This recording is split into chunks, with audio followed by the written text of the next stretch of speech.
Hi everyone, welcome to another exciting episode where we dive into the fascinating world of animals. Have you ever heard of the platypus? It's one of the most unique creatures on the planet. They are the silliest animals. Just look at them swim and play. It's hard not to smile when you see a platypus in action. Imagine a duck, a beaver, and an otter had a big meeting. They decided to share their best features, and then, poof, they magically combined into one creature. That's our platypus, a true marvel of nature. They have a big duck beak, but they aren't ducks. This beak helps them hunt for food underwater. They've got a furry coat like a beaver, but they aren't beavers. This fur keeps them warm in cold waters. And don't even get me started on those webbed feet, perfect for swimming but also great for walking on land. It's like they can't decide what they want to be, a little bit of everything yet entirely unique. You might think, wow, that's so cool being a little bit of everything, and you'd be right, it is cool. But trust me, it's not always easy being a platypus. They face challenges that other animals don't. Imagine going to a pool party and not knowing which lane to jump in. Should they swim or waddle? Life as a platypus is full of these funny little mix-ups. They are truly one of a kind. But hey, that's what makes them so unique and special. Their quirks are what endear them to us. Stay tuned for more platypus adventures. There's always something new to learn about these amazing creatures. Let's imagine a day in the life of Perry the platypus. Perry is a unique creature, part mammal, part bird, and part reptile. His days are filled with interesting challenges and adventures. Perry wakes up by the river, feeling hungry. The morning sun glistens on the water as he stretches his limbs and prepares for the day ahead. He wants to dig for yummy worms like his beaver buddies. Perry's keen sense of smell guides him to the best spots along the riverbank. But his beak is too soft. Despite his best efforts, the soil is just too tough for him to break through.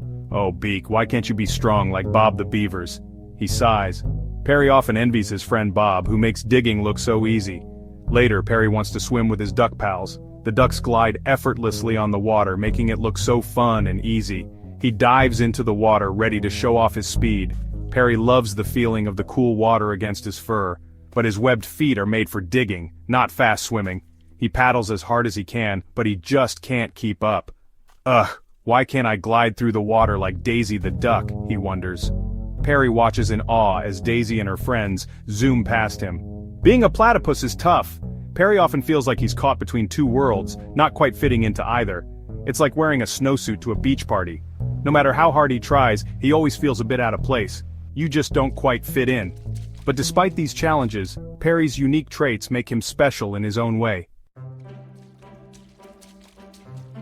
Sometimes Perry the platypus watches other animals and feels a twinge of envy. He sees Kevin the kangaroo hopping effortlessly. Wow, Perry thinks, imagine having built-in trampolines. I could bounce around all day. Then he spots Sammy the snake slithering through the grass. Being able to fit into any space would be amazing, Perry muses. No more getting stuck in tight spots. Oh, the life of a platypus. It's a constant reminder that you're not a kangaroo, a snake, or anything else.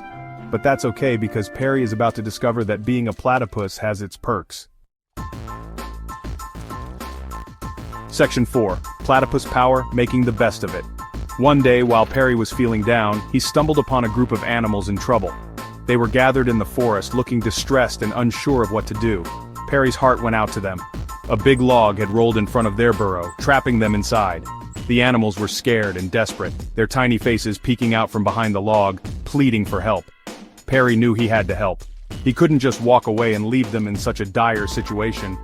Determined, he approached the trapped animals, his mind racing with ideas on how to free them. He might not have had strong teeth or sharp claws, but he had something else, his unique platypus skills. Perry remembered his webbed feet and how they were perfect for digging and moving soil. He used his webbed feet to dig around the log, loosening the soil. It was hard work, but Perry didn't give up. He kept at it, determined to free his friends. Then, with his broad beak, he pushed and nudged until the log rolled away. The animals were overjoyed. They rushed out of the burrow, their faces lighting up with relief and gratitude. They cheered for Perry, calling him a hero. The forest echoed with their joyous cries, and Perry felt a warmth in his heart that he had never felt before. Perry realized then that being a platypus wasn't so bad after all. He had his own strengths and abilities that made him special and capable of great things. He had his own special talents that made him strong and capable. From that day on, Perry embraced his uniqueness, knowing that he could make a difference in the world. Section 5. Happy as a platypus, finding joy in the unique. From that day on, Perry the platypus embraced his quirks. He learned to use his beak for scooping up tasty water bugs. He realized his webbed feet were perfect for digging cozy burrows. And even though he wasn't the fastest swimmer, he could stay underwater longer than most, thanks to his beaver-like tail. So the next time you feel different or left out, remember Perry the platypus.